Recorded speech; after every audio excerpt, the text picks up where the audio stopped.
Welcome to this morning's SAP Thought Leadership session that we have titled The Eye of the Storm, Artificial and Sustainable Intelligence in Times of Transformation. My name is Stephen Dunbar-Johnson, and as President International of the Times, it is my pleasure to welcome you here to our building this morning. I also very much appreciate that you're here, given that this is the beginning of a very busy climate week. So thank you for your time. As policymakers, business leaders, and civic society meet to grapple with the ever-increasing urgency of tackling climate change, AI, inevitably and rightly, will be a central topic of conversation.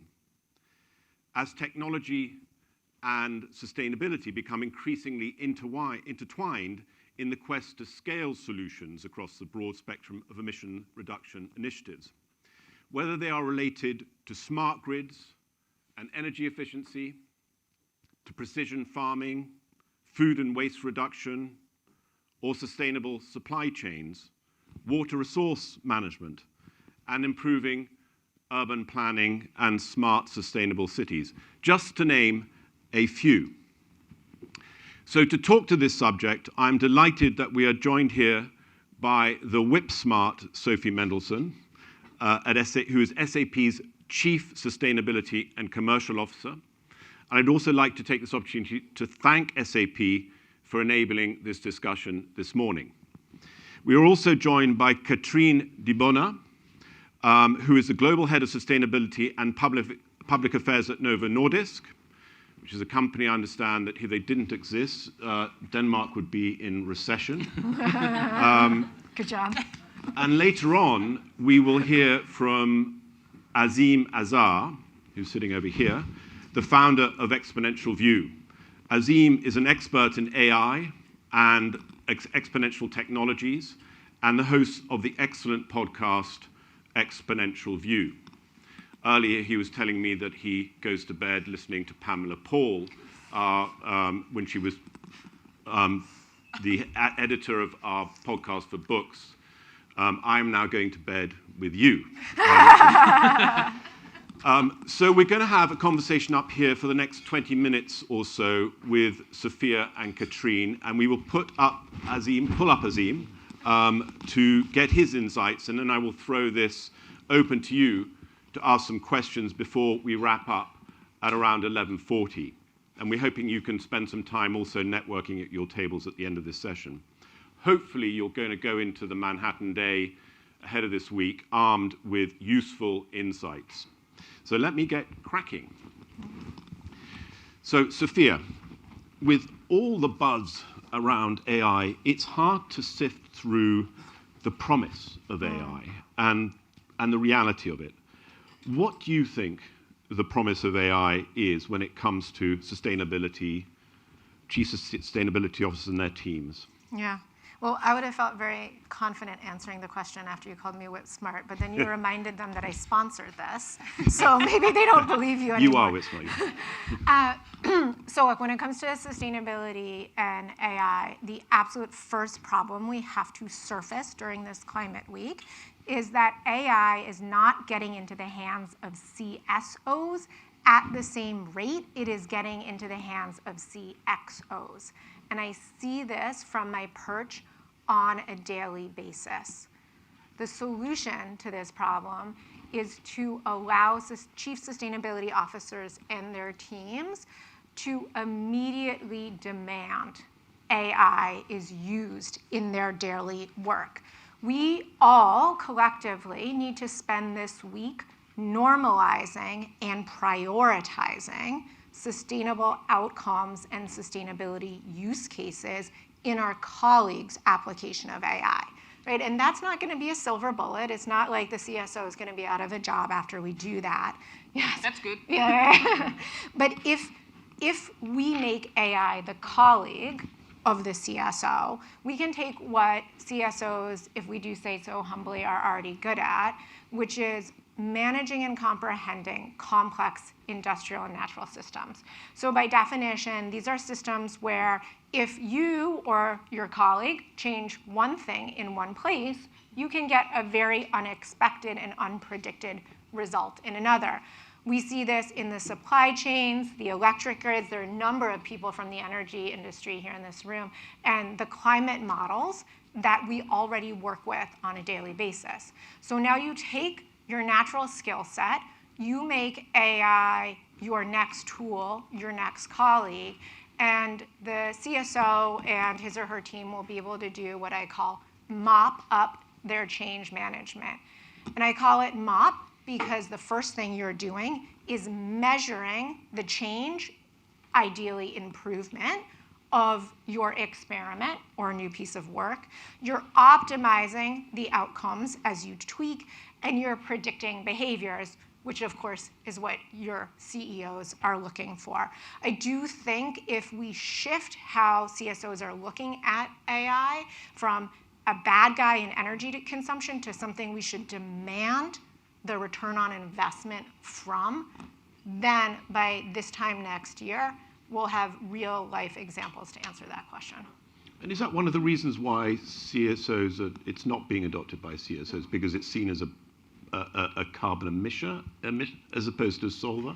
Well, I think that the corporate world and the companies that so many of you in this room work for are in a default method with sustainability, where you're just trying to reduce the bad. So we are collectively consuming the initiative of AI as an energy consumption question, and we have to think of it as an ROI question. Yeah, I think we're going back to that. Katrine, how is AI deployed at the moment at Novo Nordisk, generally, and also in service of climate and sustainability? So there's kind of two questions there. Yeah, thanks a lot. Let me first of all say Denmark is a very small country. I still find it very impressive. just to get that out there. No, but I think to your point and its excellent points, the way we have focused and my perspective is of course very much sort of how does a big global corporate company leverage AI, and also from a sustainability perspective. I think the first wave, and it's also what you're talking to, has been the efficiencies, right? So what can it bring us in terms of better data modelation? How can it help R&D? How can we optimize our lab processes? How can we better structure our supply chain, etc.? But it is with the focus on efficiencies. And exactly to your point, avoiding the negative impact, also appreciate that it does come with CO2 emissions. I don't think, to be honest, we have been that concerned about it, because we're quite confident that our tech peers will find ways to solve it. So, but we'll get into scope 3 later, and then we can. I think on the sustainability agenda, the point is actually that the true impact also on healthcare, Novo Nordisk being a healthcare company, is actually in the collaborations around AI. So try to imagine if we can forecast chronic disease like obesity that we don't know that much about from a societal perspective. We understand the biology to some extent, but from a societal, if we can predict how that progresses, how the different types of obesity progress, what are the risk factors in terms of living circumstances, when do you start treating, if you do, what about prevention, that whole space, then you're suddenly talking a positive impact that reaches above and beyond Novo Nordisk as a company, increasing our efficiencies. Not that that's a bad thing. So I think you're absolutely right on the CFO and the CSO, but it comes with a little bit of different perspectives, and I think the impact is bigger on the partnership approach than the efficiency approach if we're looking years ahead. Can I just follow up with another question, which it just came into my head when we were speaking earlier? Because of the growth of your company, which is exponential, you're going to be, what did you say, you're going to be expanding a factory to shortly, building a factory? Yes, so we're already in the process simply due to demand for products. So we're growing around 30% a year. And we're coming from a fairly big base, so it's not a startup growth. We do have a global company. We're present in 80 countries, right? So it is a... And therefore your emissions are going to go up exponentially too. So as a CSO, how are you talking to the organization about managing that, and particularly related to AI? Do you think that's going to help in mitigating those emissions that you're going to be? Well, first of all, you have to live with the fact that you're being teased by the CFO of being the only one that has a bigger growth than the rest of the company, measured in CO2 emissions. So I think the reality is harsh. the way we think about it is, and the full transparency piece is super important here. So it is going to get worse before it gets better. So right now we're expanding factories. It's steel, it's concrete, it's wood, it's all kinds, and it drives CO2 emissions. So I'm also very transparent with the organization. There's going to be a number of company announcements for the next couple of quarters and more than that, where we will have increasing Scope 3 emissions. The trick is, what is it that we produce out of those factories once they're there? And that requires a whole different way of thinking also around innovation. And again, AI is a super important driver in this. So how do you understand the dynamics when you change devices? When you go from once daily injections to once weekly, what's the impact of that? How do you calculate your supply chains to cater for some of those changes? But back to your point, it's the big tickets, right? It's the innovation piece, it's the product piece that really is going to count in emissions. Yeah, there's also opportunity to build the factories with green concrete, with more wood, and there's lots of technologies now you can do. So you're going to be doing time, all that. Right? Yeah. And I think sometimes there's a dilemma if you are a company that has a massive demand and it's patients in need, so we want to move fast. And to be honest, doing urgent factory constructions in a different way takes longer time. So how do you balance a little bit the trade-off between your social responsibility and your environmental responsibility? That's actually not always easy. Yeah. Just to Sophia, you have the advantage of sort of being able to see all of this holistically with all of your clients. Are there any particular sectors that you're seeing who are deploying AI particularly effectively at the moment? Well, the answer is that absolutely every sector should be. But let's stick with the theme of big ticket items, right? So we have to talk about the energy sector. And I mentioned there are a number of our colleagues from the energy industry in this room and also grids in particular. So when we're looking at AI, we're constantly thinking about, as I said, this construct of the ROI. So the first industries I would like to see apply AI for sustainability is the building industry. Because here we have two use cases. First, it's how you cool the building, and second, it's the materials around the building that can offer up to a 40% reduction in any one data center. And we do need to see that unlock so that as sustainability professionals, we do not allow ourselves to get caught in just the energy consumption part of the equation. And we also very specifically have a conversation about circular economy. And here I think a number of industries, you mentioned devices. I generally think of CPG, but now, thank you for the reminder, healthcare also has devices.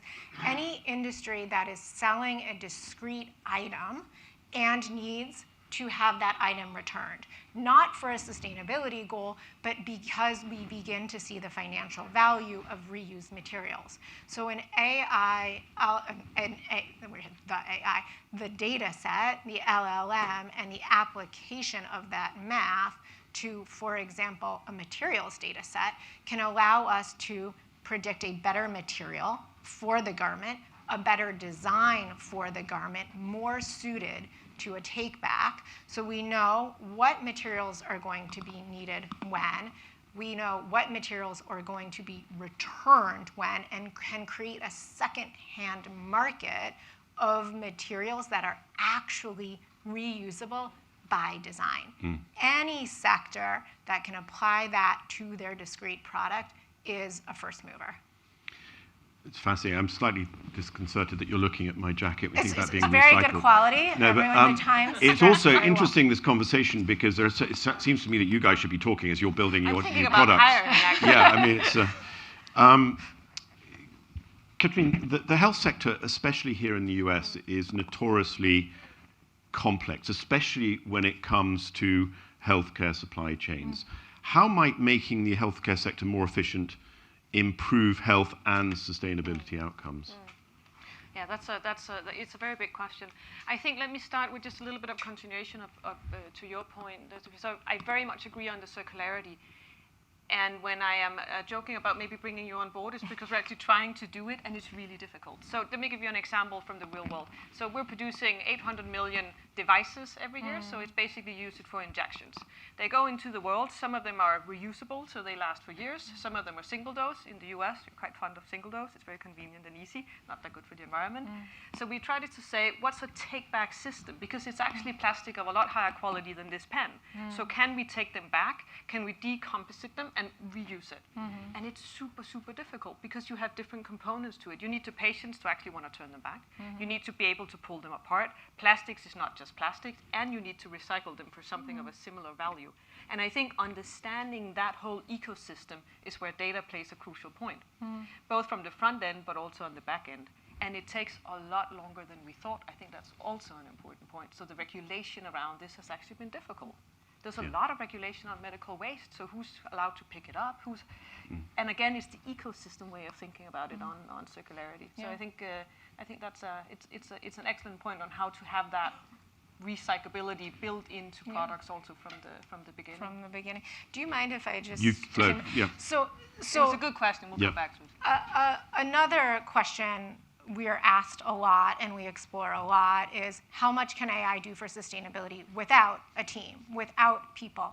And it's this exact moment of consumer behavior and return of materials or change in how you drive or how you expect your home to supply you with energy when you do or do not use your washing machine or dryer. That is what AI can never replace. That is what the folks in this room will always be constantly working on. So while much of the conversation, yes, right now is based on the LLMs and the data technology around AI, we also need to make sure we continue to have the change management behavior, both on the consumer side and the B2B side at the same time. No, I very much agree. And maybe back to your question, because I know there was a question on healthcare systems. But I think, so we had a bit of discussion also coming on stage. So the data piece in understanding the complexity is absolutely key. So of course, as a company, we have the intention of using less, more infrequent, et cetera, simply using less energy, less materials, et cetera, et cetera. At the same time, we can see that the product that we bring to the market and to patients is actually reducing CO2 emissions in healthcare systems. And I'm not going to give you any numbers because we're still doing the math on it. And once a number is out, it kind of stays there, right? But what we can see is that if patients are actually better treated and better controlled, they're less emitted. Thus, the hospital system, which is 25% of healthcare emissions, is reduced. At the same time, being the CSO, I want to make sure that we're not only going in that direction, but that we continue the focus on reduction. But again, the data piece and adding and consolidating different data sources on what are the swings and the carousels in this is just super important. Because otherwise, to your point from the beginning, my point is not going to come across with, for example, the CFO, right? So that's, I think, where the data piece, the real-world evidence, and AI really kicks in, and where we need you guys to help us out. But before I ask Azeem to come up, Sophia, ESG reporting now is quite burdensome for a lot of companies, and also the regulations and the targets set may differ in different jurisdictions around the world. How is AI helping with that, or is it? Well, it is, and ultimately it will automate all of these regulations. So for many of the folks in this room who are currently feeling the pain of EU CSRD, or hopefully even more importantly, preparing for a carbon border adjustment mechanism, i.e. a tax on carbon, the software is coming, and for us, available today to automate the reporting of that regulation. And if I were going to break it down in its simplest form, I would roughly think of it in 3 steps. 1, the data you need to do that already exists in your business. 2, you need to pull that data automatically into whatever EU CSRD or reporting platform or tool you are using. And then 3, you need that all to be spit out in the form of the regulation. These are the 3 things we're automating, and these are the 3 things you should expect to have automated for you. And ultimately, if we really want to talk about ROI on AI for chief sustainability officers, however many heads and FTEs and budget you have on those problems today, you should expect to get 80-90% of them back over time. That sounds nice. I know, That's right? interesting. Yeah. I'll take that. Azeem, please join us on stage. Thank you, and thank you for making me the space. Appreciate that. Azeem, I want to dive straight into the tension that was just raised with AI and sustainability.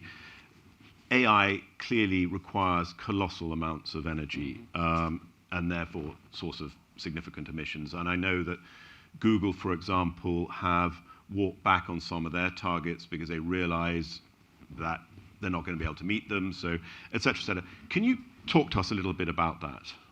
Yes, yeah, thank you very much. And I love your point, Sophia, about AI being the colleague to the CSO, and I think that's a really critical lens that we should use here. It wasn't just Google. Microsoft's carbon emissions have risen 29% over the last 3 years, and that's before you get into the impact of ChatGPT and all of the data centers that have to be built around that. But we need to also put it into some context. So we have the ROI idea, so what comes in, what goes out. Let's start with the cost line. If we look at what Goldman Sachs has forecast for the growth of data centers over the next 7 years, and just look at the US market, they see 160% growth in the consumption of electricity. But the bulk of that will end up being renewable electricity.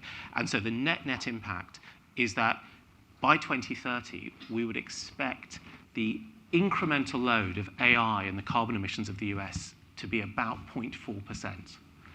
Now, what do we make of that? I mean, 0.4% is probably in the measurement error of the US annual carbon emissions because it's hard to measure. It's hard to measure the land use. It's hard to measure the building-based emissions. So we know that it might well be going up, but it's a small proportion.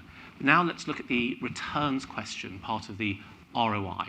What kind of return might we be able to get from that? How could we apply AI to accelerate the projects that we might be seeing CSOs lead with? And one simple example would be in the aviation industry. So Google has run experiments with American Airlines to show that by applying AI to flight routes, you can reduce the emissions from aircraft by about 40%. Now that 40%, let's just do some simple napkin maths. You said never give out numbers because people anchor to them. I'm going to break that rule. Let's do some napkin maths. 2% of emissions are aviation.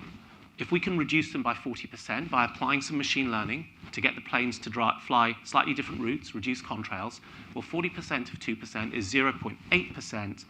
Our anchor number was 0.4%. We've already had a return on that investment just based on my napkin maths, even if I'm wrong by a factor of 2. So I published something with Professor Carl Fry from Oxford University on this a couple of months ago, and making the point that this return on investment is really, really critical. And there are so many applications, whether it comes to land use, whether it comes to how we optimize building efficiencies, or another example, which is that as we see insurers walk back away from insuring natural catastrophe risks, businesses are taking their own steps to build their own resilience. And what are those steps? It's all AI. It's drones, it's satellite imaging to warn of fire risk or to warn of flood risk, and to be much, much more proactive and deepen their resilience. Things that are completely impossible unless you have access to, ultimately, AI. So the emissions part in of itself, you don't think is so much of a problem because the rate of growth of renewables is going to lower that. And then anyway, we should be looking at the net result of AI, that it's the benefits are going to far outweigh any of those extra emissions. That's I mean, I think that's the nub of it. Now, when the Goldman Sachs numbers came out, we hadn't got this deal between big tech and 3 Mile Island to bring back this nuclear power plant, which of course has been a wonderful source of clean energy. And so we can actually factor in a reinvestment in nuclear that hadn't been in people's equations when they did this maths 3 or 4 months ago. Interesting. But timeframes are important here. We're all here at Climate Week. Many of the people in this room probably go to COP. Every climate meeting, the drumbeat of urgency is is louder and louder. When are we likely to see some of these things actually making a difference in the way that we, because AI has to be a tool to allow us to scale solutions? Of course. So there's a couple of areas. And one that I think is really important is when we think about how we provide clean energy to the global south. And energy is prosperity, ultimately. And how can AI help there? We are seeing an enormous growth of behind-the-meter, domestic and firm-driven renewable power in places like Pakistan and Nigeria and elsewhere. And AI can be extremely useful in mapping out the terrain and figuring out where these bottom-up hotspots can emerge. I think it will accelerate the deployment of renewables in the poorest parts of the world. The second aspect of the ROI actually depends on our other guests here. It is how quickly can CSOs come in and say, we now have this superpower tool that allows us to drive circularity or recycle or reuse or increase building efficiencies ahead of time, because we've been able to automate the regulatory reporting. I was with a bank earlier today. They have 30 million pages of compliance documentation within their organization. So it's bad, right? And people are solving these with AI. So how quickly can you move your resources away from that to driving the better outcomes and answering these hard questions, which is, for example, how do we build a circular economy around injectors? I mean, talking to you is fabulous because it gives an injection of optimism, which is maybe why I'm beginning to go to bed with you in your podcast. But can you, of all the things that you're seeing out there, Azeem, what are the ones that you're most excited about? In AI? Yeah. I think the fundamental thing that AI is delivering now is lower cost cognitive support. In other words, we just have some additional smarts. And I don't think any one of us here goes into work and says, I have too many smart people in my team. I wish I had fewer. We all want more. And that's what these AI tools will do. And the bit that's really exciting is that they have got so cheap. So the GPT-4, which is currently the state-of-the-art system, about as good as an average university graduate, the cost of GPT-4 has declined 99% since it emerged, which means we can get access to this far more cheaply than we could 2 years ago. But what is the bulk of that cost? The bulk of that cost is energy. And the fact that it's come down in price at the gate where we buy it by 99% means these models are much, much more efficient, and they're using much less electricity than they did 2 years ago when they launched. Sophia, if you were to help counsel CSOs in this room who are going to go to their chief financial officer and ask for investment, what advice would you give them? Well, the first is to obviously make it relevant to the CFO, right? And to do that, we have to stop talking like sustainability people. Is my mic still on? Can everybody hear me? Oh, yeah. Okay, cool. We have to stop talking like sustainability people. Sustainability people speak in scopes. CFOs speak in group level, entity, P&L level, and product level. I would ask each of us to build quite literally a green ledger with our CFO. A green ledger is where you take the sustainability attribute, in this case embodied energy represented by a carbon number, and post it in the same ledger as your financial information. And when you do this, you immediately attack two problems. The first is that carbon is calculated differently, and the second is that it is stored separately. And until we fix this in the office of the CFO, we will not truly be prepared for regulations like a carbon border adjustment mechanism, and we will never realize the spirit of regulations like EU CSRD. We will only be stuck in reporting mode. Katrine, do you have a... No, so I think it's a super fascinating point, and I have the privilege of going in Q4, so thank you. Nice to have you. I think from a corporate perspective, and I appreciate also your point, Azeem, so I'm blessed in the sense that we rarely discuss the why in Novo Nordisk. We're not discussing if carbon emissions, is it important, should we do something, is it part of what we should do as a company? We've been practicing that for 20 years. It's not the question, not with the board of directors either. But we are discussing, and where I think your points make perfect sense here, is the how.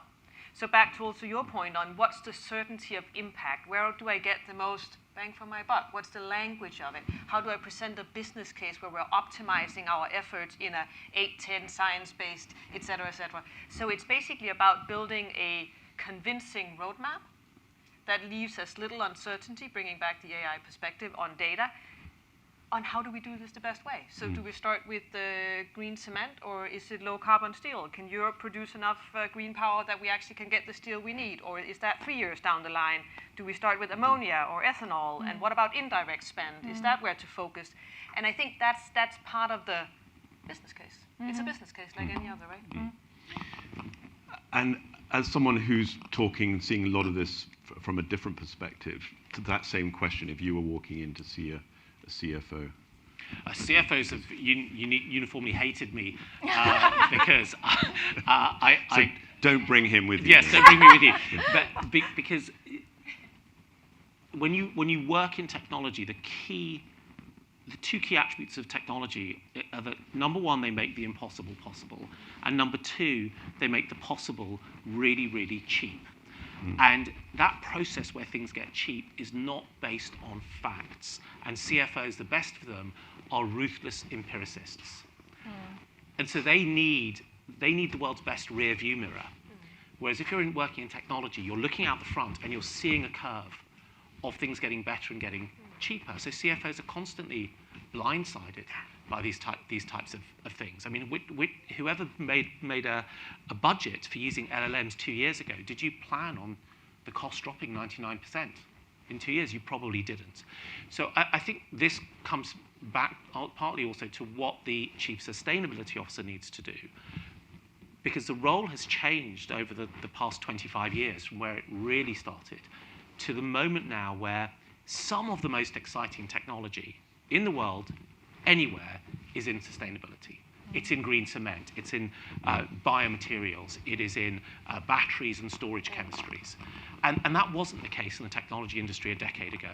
And so I think partly we have to recognize that we're in this new environment. And so how do companies who haven't, unlike the big technology companies, needed to think in terms of cost curves, now think in terms of these declining cost curves of innovation? And a lot of that is in your remit. It's just good business. It helps the bottom line, period. So. But I think there's a culture piece to this also, right? So I very much agree. I think there's a traditional way of thinking, not just with the CFO, that poor he or she that we're blaming all on today, but in sort of a corporate senior leadership setting, where we would like to be certain that this technology is the one. And we don't want to be accused of greenwashing 3 years down the line. So the question I often get is, but is this the one? Is this the right way? And we have to say, we don't know. It is right now, and we have to make a gamble. And then it may be turned out 3 years down the line that just having renewable power is not enough. You need to add to the grid. But that was not the sentiment 3 years ago. That didn't mean it wasn't the right thing to do it. So I think that way of thinking more of an R&D perspective of a trial and error, it takes a lot of shots on goal to get this right. You can't have certainty. It's like waiting for the perfect iPhone, right? Yeah, and it's a bit of a problem right now because so many companies have jumped into AI and have spent a lot of money on AI, and the results are not really tangible yet. So that's adding to a little bit of the cynicism of CSOs. Let's perhaps wait and see how this. So I think it's really important to articulate a little bit of risk, but the outcomes can be very, very positive. I think people have been oversold AI by some of the technology vendors, and that the promises that they have been that have been made to them, and you can't do that much about it. It is a case of caveat emptor. And we have to hold two things in our head, which is this is a really, really remarkable technology. And we'll look back in a decade and say, how did we manage without it? But it also be the case that we're not going to see many results in the next 2 years. We've got a lot of very smart people in this room, so I'm going to open this up to questions. But before I do, Azeem, if there's one question that you would like our audience to think about as they discuss, as they leave later on, as they go into the charming streets of Manhattan, what would it be? Yeah. Well, Sophia's hosted us, and I'm now also going to steal her idea, which is that if AI is going to be a colleague that supports you, the question to ask is, how can you apply AI tools to improve whichever internal process or way of doing business that you have today that actually reduces your carbon impact? What could you go off today and use those tools to do? So think about that one. Have we got a mic runner? We have a mic runner here. So who's got a question? There's a gentleman there. The gentleman over there. Have you put your hand up again? Thank you. Yeah. Perhaps if you could just introduce yourself. Thank you. Sure. Hi, I'm John McGrath from RMI. It felt like you kind of hand-waved away the electricity used for AI. And what specifically makes me say that is that electricity could be used for other things. So I'm wondering how you factor that sort of opportunity cost of utilizing it for AI as opposed to anything else. Should I say that? RMI is Rocky Mountain Institute. It is. So huge fans of RMI and Kingsley and all the work, and a lot of what I say is informed by your reports as well. We already have mechanisms for the way in which electricity gets used in the market. Consumers buy it, and those who want it buy it, and those who don't want it don't buy it. And so that market to me doesn't seem like it is fundamentally broken. There may be moments where you are actually seeing overproduction of electricity, so you have curtailment and you have negative pricing. As an entrepreneur, those are opportunities. I mean, if my part of the grid is producing negatively priced electricity, that is the moment I want to start to use electricity. And so I think that these are things that get addressed reasonably quickly once you can go in as entrepreneurs and start to take advantage and therefore make the market work in the more seamless way that it did a decade ago before renewables were any part of the grid. Thanks. And I didn't mean to be a devil's advocate. I live in California, and we are negative much of the year in midday. Yeah. Thank That's you. the perfect time to train an LLM then. Absolutely. Right. Other questions? There's one here.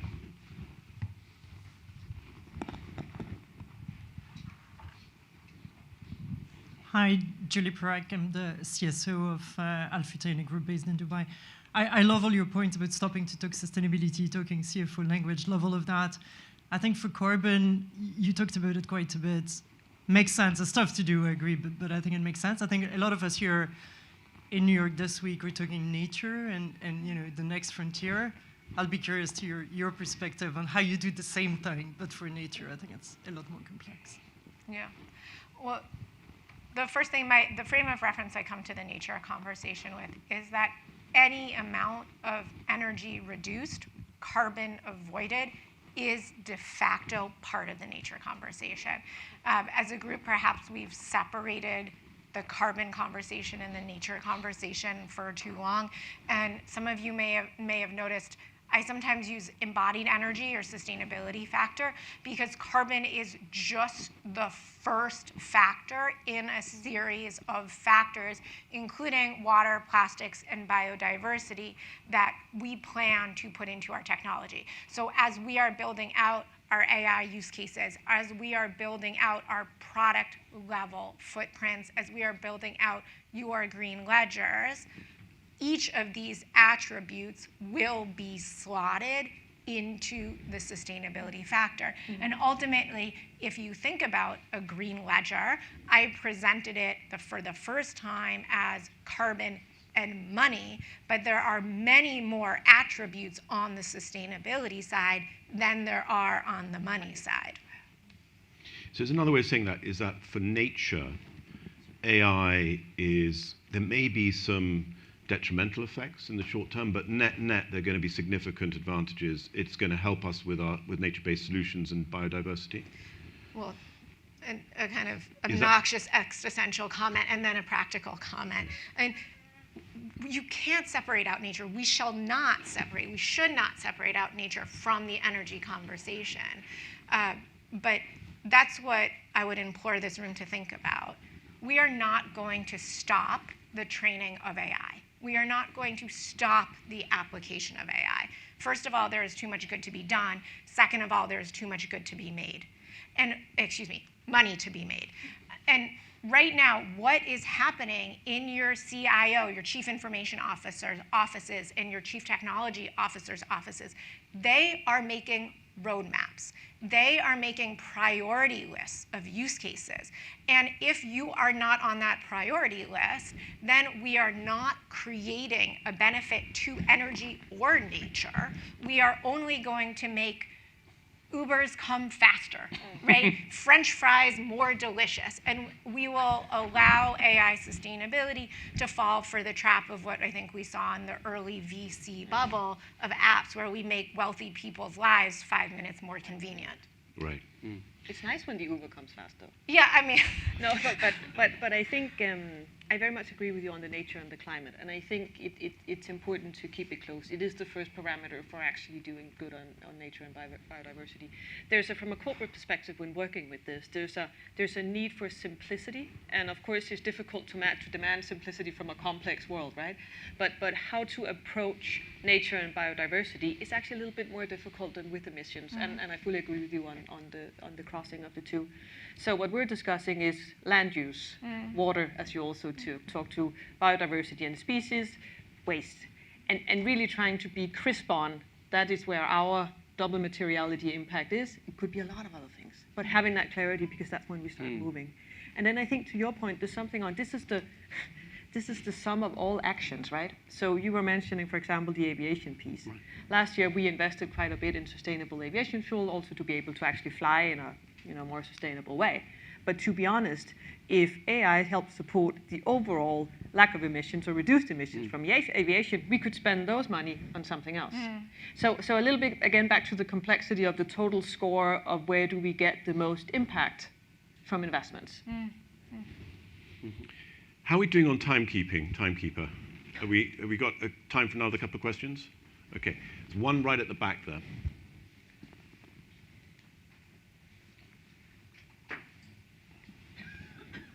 I feel like we need music playing. Yeah, I mean, it's a big room. Sing a song. Hi, thank you. Everett Salas, Chevron New Energies. And I wanted to ask you about something you just talked about with respect to green ledgers. And you were talking about the need for CSOs to start talking more in CFO language.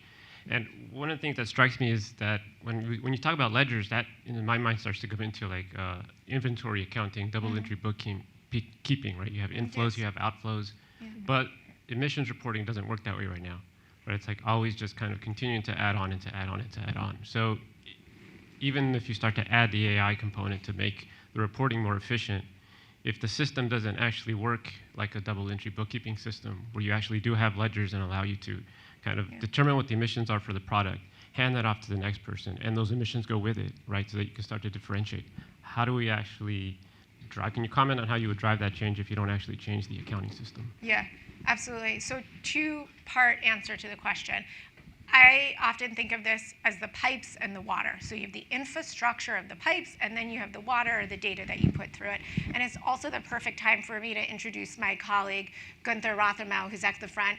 This is literally the man building the answer to that question. So I hope you and no pressure, all Gunther. the other people connect with Gunther in this room. But right, the second is we have built a green ledger, and it will be popularized in 2025 with CFO's office. Then what do we put in it? And we have to change two things before we put data in it.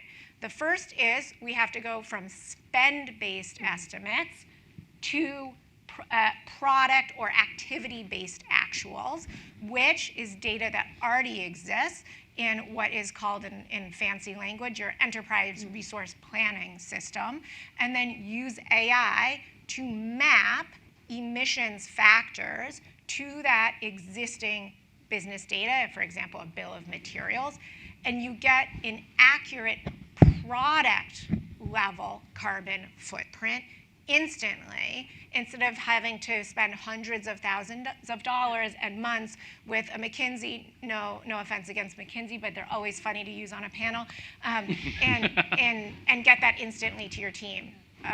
And that takes us back to discrete products. I love that you say that, and I have to admit, we actually hired McKinsey to help us out. See? Well, there you go. But it is an excellent point, because we are looking at our Scope 3 baseline right now. We are going from spend to activity. Yeah. And just give you that example. For example, I mentioned before we went on stage. So if you look at production equipment, which we're purchasing quite a bit of, overall, the pharmaceutical industry has paid a premium for production equipment for a number of industry dynamic reasons, which means that it's inherently overstated in terms of emissions. Inherently overstated, maybe at times 50. And the point is, if you don't have those more accurate assessments, you don't know where your big tickets are.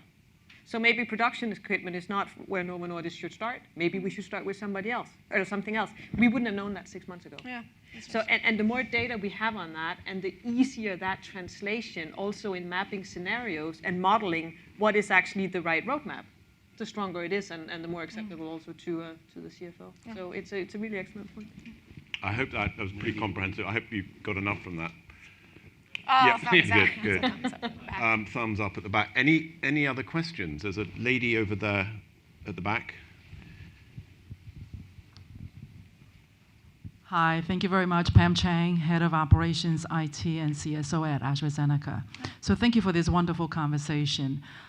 Translating everything we talked about into actions and results, right? So AstraZeneca, we have shown that we can truly fundamentally decouple business growth and your carbon footprint. So could you guys comment a little bit about what you see in your experience, how companies are using AI to kind of fundamentally decouple that business growth and the carbon footprint? Yeah. Thank you. Yeah, thanks. No, I'm very jealous of the work you guys have done. So we benchmark with you often. So for example, one lever, and you've done it also, so there's nothing new in it, but that has worked well, is of course to try to decouple the energy consumption out of, for example, our production sites. So basically, in theory, it shouldn't matter if we produced one device or 10 million devices, as long as you only measure it on the renewable energy going into the sites. So in principle, that's a fully scalable, depending on energy sources, but it's a fully scalable option. I think the tricky part comes, and we talked about the growth that we're fortunate enough to be experiencing, is that when you look at, for example, at the science-based, we're going to 30%. You got to reduce by 30, give and take a few complexities to that. It is a massive amount. And one thing is the technologies actually being on the market or under development. Another part is the amount of energy from the organization, multiple priorities. How do you have the continued focus on also the difficult parts? So I think it's actually more, I think, a question of organizational focus and priority. Of course, combined with the technologies being available and premium price and all of that. But to not get sort of, I was about to say, lose your stamina in the process, right? Because it is a long haul, as you know, almost better than us. You've been at it for a while. Azeem, did you want to add something? Just to put some historical context as well, if you look at companies that tend to be more digitally forward, which was the word we used before AI showed up, but they're similar ideas. Those that were more digitally forward tended to have much higher levels of revenue and sales for their carbon emissions. Now, partly that was because they're digital products, right? If you're shipping a movie, it's very different to shipping sort of very heavy physical products. But I think there's a second dimension, which is that it's very hard to build things with new technologies. And so management teams who can build with new technologies tend to be more talented. And they tend to achieve results that drive their lower levels to want to perform better. And so one of the interesting things that we found when we looked at sort of AI forward companies in the pre-ChatGPT world was that those companies that had gone into AI earlier, regardless of their sector, tended to have higher employee satisfaction, which you could then connect back to. It's really hard to deliver IT projects. Leadership teams that can deliver IT projects are probably quite good leadership teams, which means they're quite good with their employees. And the whole thing works as a nice virtuous cycle. So I think part of what we're learning from your story is also a comment on the leadership and management dynamics in your organization. We can go for one more question before we wrap. There is another question? Doesn't seem to be. I'm not going to leave this. I'm too tempted to talk about, not to ask this question. Ozempic. If you continue to grow in the way that you're growing, are you guys calculating what the net positive impact will be on the climate and on, because of commensurate benefits to health? Are you doing those calculations? Yes. Can you share them? Partially. Okay. Because I think it is, to be honest, I think it is a little bit tricky. So what I want to make sure is, again, we have the data and the overview of the holistic perspective. And we have already stories traveling that Walmart is looking into the consequences, et cetera, et cetera. We have airlines and reduced weight by people. The tricky part is just that the chain of causality is quite complex. So basically, if you're improving health, you may be attributing less weight to the plane, but you're also flying more because you're healthier, you're living a fuller life. So there's a lot of complexities in doing sort of a straight line chain of causality. What we do know is, back to the point around healthcare systems being a significant source of emissions, and people living with chronic diseases that are in better control has fewer complications, means they're not hospitalized as often, which is actually the key bulk of emissions from a patient lifespan. Mm-hmm. So in a life cycle assessment, we're trying to look into what's the benefits. What's, of course, important for the CSO being me is that you do that on top or in parallel with the reductions, so that it doesn't become sort of a way out from some of the things that will be painful or come with a cost or technology driven. So I think that's the, but of course it is, it's an important piece, right? And it has to be factored in. Yeah. Well, listen, thank you so much. I think I will speak, I'm biased. I could listen to you guys for a long, long time. I've learned a lot before this session. I've learned a lot during this session. I hope you have as well. I would really like to authentically thank SAP for your support. This is the second event that we've done together, and they've both been terrific, so thank you very much. I also want to say, in October, we at the New York Times are going to be launching a new initiative called the Climate Fix. One of the challenges, which is going to be supported by SAP at its launch, one of the challenges we have in journalism, and we at the New York Times have a climate desk, which we put in the heart of our newsroom. I think it was back in 2016. You could really think of that at that time a little bit, I think of it a little bit as affirmative action for climate, because having a single desk when climate is a business story, it's a tech story, it's a health story, it's an everything story, and by the way, every desk looks at it like that. What we're finding is our output on climate was, last year was something like 4,380 stories, something like that, on climate. But a lot of the stuff that gets on the home page or the front page of the New York Times tends to be the more dystopian challenges, the urgency, the latest science. And because of the breadth and depth of our website, the discoverability of a lot of the other pieces, which are human stories really focused on solutions, sometimes get missed. So we're going to try and create a repository which will be easier for people to find.